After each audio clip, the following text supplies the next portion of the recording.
Hello and welcome to Dead Bear Society. I'm Coeus and today we're going to talk about my personal thoughts on how might we solve the school system.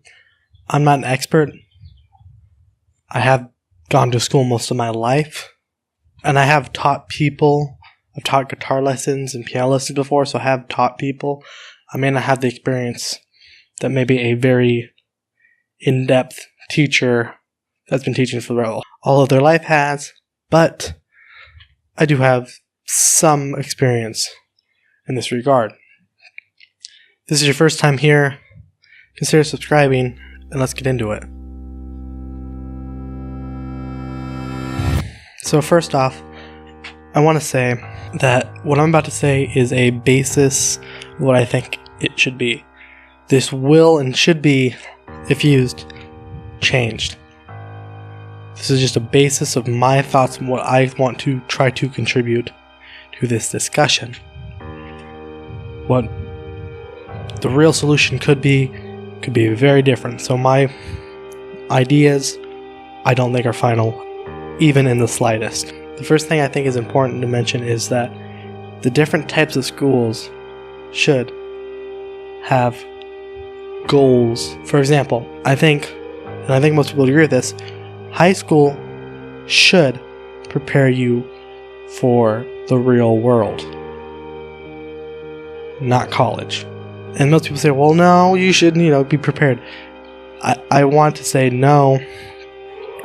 It should prepare you for the world. It should prepare you to be a functioning citizen. It should prepare you in ways like how to do your taxes, what the laws are, the basic aid. It should prepare you for the world. It should another big point is it should teach you how to parent, because most people in the world, at least where I come from, in the United States, most people will become a parent. Statistically, most people that go through high school will grow up to be parents.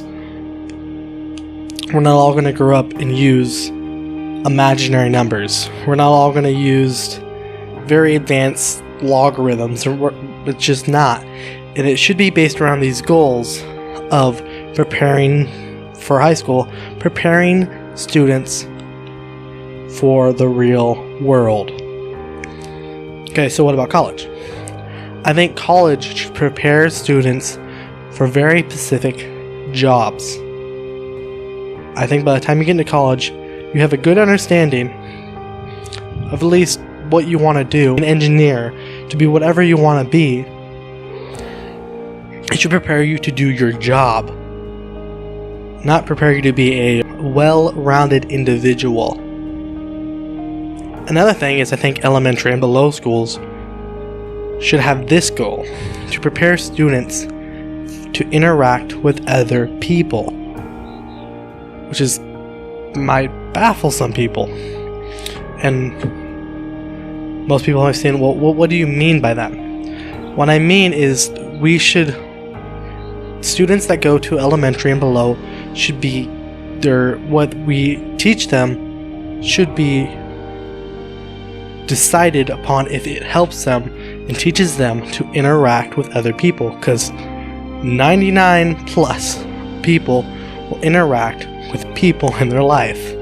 I almost guarantee you, if you're going to a school, you're going to interact with people in your life, and that should be what you should teach.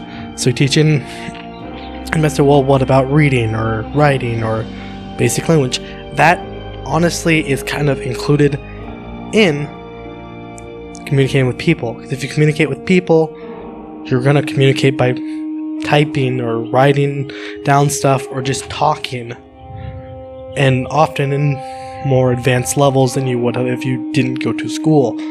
You should and it is different than our current system where we teach kids how to read, because the goal at the end is that they learn how to interact with people, not learn how to pass a test. Another thing with the lower schools, I think a big problem, especially here in the US, is obesity at a young age. And I think a way we could solve that, and one of the things that's causing that, is the modern school system. We force kids to sit down 8 hours a day. When normally, if you've ever met a kid, they don't like to sit down for 8 hours a day, but we force them to. It essentially rewires their brain, at least metaphorically, to be accustomed to sitting down for 8 hours a day, which leads to very unhealthy lifestyles in the future. And that's ingrained at them at a very young age, to sit down and be quiet. To sit down and be quiet. And this leads, I think, is a big factor of obesity here in America. I think there are other very important factors into this, but I think this could be a way to at least help. I think a lot of it can be much more interactive. I think a lot more, and another thing is I think we need a lot more creativity in these younger classrooms. I think the modern school system pulls a lot of the creativity out of them. Like, and this stuff we could do immediately is have subjects where, the kids write their own stories and then read them out loud to the rest of the class. Like, I think that could be really cool. They don't have to be elegant. They can write whatever they want and try to convey that message, that story, those kind of things, even though if they're simple or, whatever. It gets them in this idea that they can create, and that what they create, they can share with other people. They can learn to convey their ideas to people, which all these ideas lead down to the goal, like I mentioned earlier, that students at these lower levels, their concept needs to be based around the idea that they need to learn how to interact with other people. Okay, what about maybe junior high or high school? I think junior high or high school, like I mentioned before, need to prepare students for the real world, to prepare to do things like raise a family. Another important thing is we need to teach stuff like basic medical training, stuff that people are going to find and do.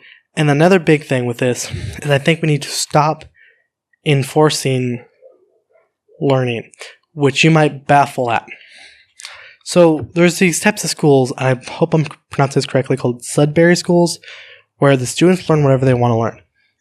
And you might go, wait, what if they just want to learn, or what if they just spend their entire time reading comic books or doing this or that? Well, the thing with that is if they do whatever interests them, they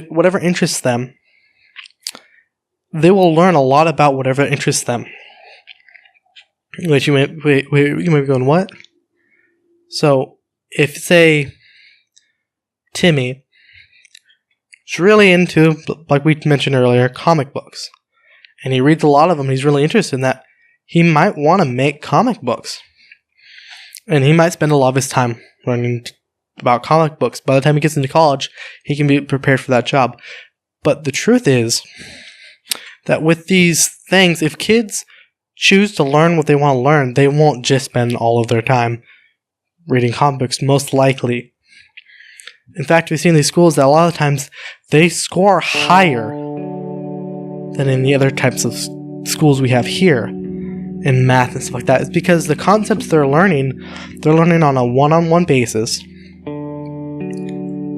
usually by themselves, although it can be assisted, and they want to learn it. It's not being enforced, and it's not being learned in a way at the end you take an ABC test and then you forget about it immediately. They're learning about it because they want to learn about it, and they learn about it in an applicable way to them, and it's very personalized.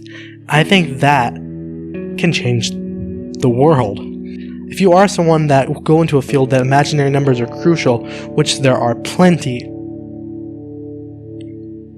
but if you learn those imaginary numbers in a way that's applicable on a one-on-one basis, in an applicable way, you will know that for the rest of your life, and you will know how to use it more than just on a test. You will use it to do your job, and this idea of learning what you want to learn can set students up to be prepared for their future jobs. They will be prepared for the next stage, which would often either be entering the real world or going off to college. And if you go off to college or an equivalent to college and you are prepared for a job, we'll go back to the comic book artist idea. If you're going to be a comic book artist, math isn't really a super important thing to you, at least not imaginary numbers or these higher levels of math. So they need to focus on preparing you for the jobs you want to get, not to get a piece of paper at the end. This is kind of a rant almost, so I'm going to wrap it up here. But I think the main thing that I want to get across is that we need to have much more exploratory teaching that's not enforced, and the different grade levels need to be focused on certain goals. Thank you for watching. This has been a demonstration, so go watch them, or I should say listen, to the main video podcast over here, I think. Maybe it's over here. Wherever the card is. And I really want to know what your guys' thoughts are, and hopefully you can take some of the ideas I've gotten, and maybe the ones that you have personally, and try to share them with your school, with your teachers, your school administrators. And we need to really make the most movement by talking to our congressmen. So I think we'll do some follow-ups from here